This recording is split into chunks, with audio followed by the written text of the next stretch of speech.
Tennessee Senator Lamar Alexander, as you mentioned, announcing he will be a no vote when it comes to calling more witnesses in the impeachment trial, saying that there's no need for more evidence to prove something that has already been proven. It is a blow for Democrats who wanted to hear from John Bolton under oath, and it paves the way potentially for President Trump's acquittal. Here's Senate Republican Conference Chairman John Barrasso. He joined us top of the 9 o'clock hour this morning. Senator Alexander is absolutely right. Impeachment should never be partisan. What we have here was a very partisan political process rushed through the House, political stunts being played by the House. Senator Barrasso went on to say if there was any abuse of power, it was by the House with these impeachment articles. Joining me now live here on the ground is former White House press secretary, Fox News contributor Sarah Sanders. Good morning. Thanks for being here. Thanks for having me. So what's your immediate reaction? A couple of days ago, Mitch McConnell was signaling we may not have the votes to block witnesses. Things have changed rather dramatically. Well, I think they've certainly changed for the better for the country. The fact that we've known this has been a waste of time and a sham from the beginning, and America's ready to move on. I think they've shown that by the lack of interest in the impeachment trials over the last couple of weeks.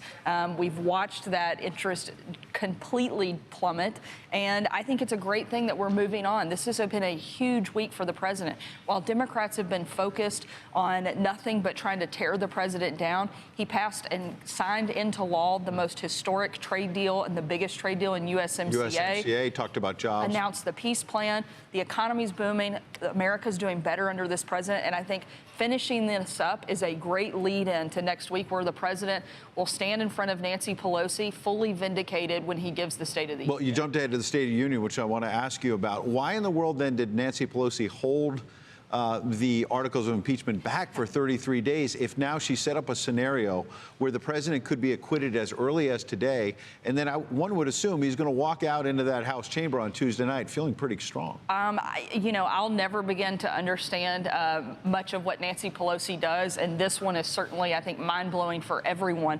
They forced it down everyone's throats, said it was an emergency. We had to do it right now. This had to take place today, and then they sat on it for nearly a month. It is absolutely ridiculous and malpractice, and I think it'll go down as one of the dumbest political moves that we've seen in a long time. Now, you've laid out where you think the president is doing well right now. On the other hand, Lamar Alexander, this key swing vote, who's saying he'll vote no on witnesses, in his statement still went after the president. He said, quote, it was inappropriate for the president to ask a foreign leader to investigate his political opponent and to withhold U.S. aid to encourage that investigation. When elected officials inappropriately interfere with such investigations, it undermines the principle of equal justice under the law. How do you respond to that? Look, I think the president did exactly what he should, and that's go after corruption.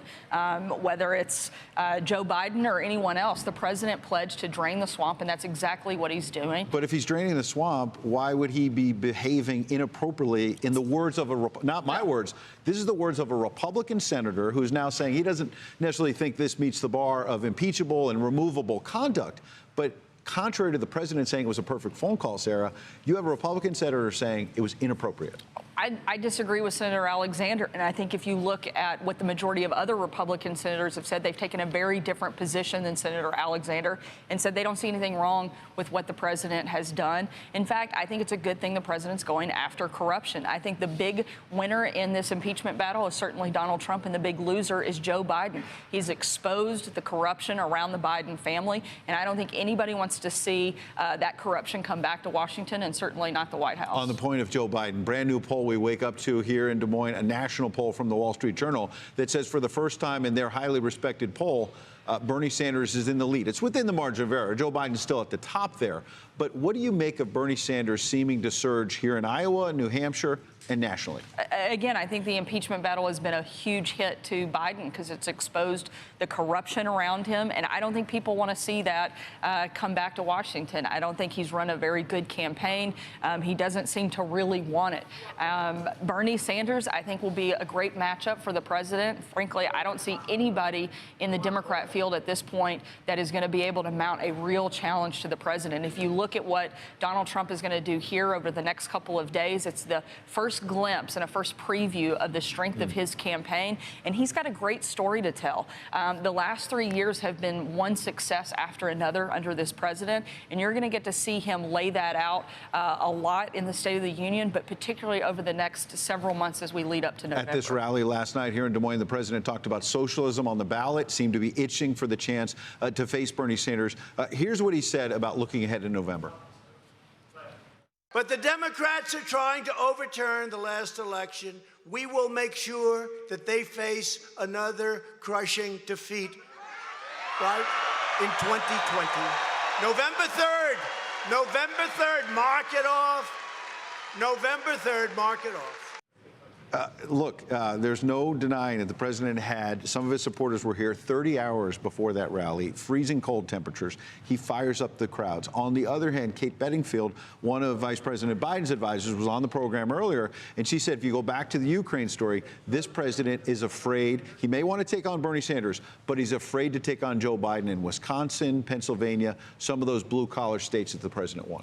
Honestly, I think that's laughable. I mean, look at the contrast between the Biden campaign and the Trump campaign. Last night, you had thousands of people that waited hours to be part of that event. They had to shut it down nearly an hour and a half before the event started because it was at max capacity. On the other hand, you have a handful of Biden people showing up. Half of them are asleep.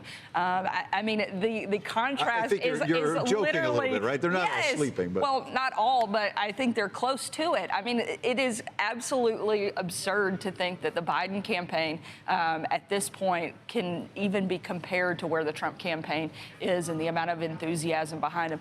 The Bernie Sanders campaign has some enthusiasm, but I think most of America will quickly see they don't want America to be Venezuela, and that is exactly the path that Bernie Sarah Sanders we appreciate you coming in. Thank you so much for having me.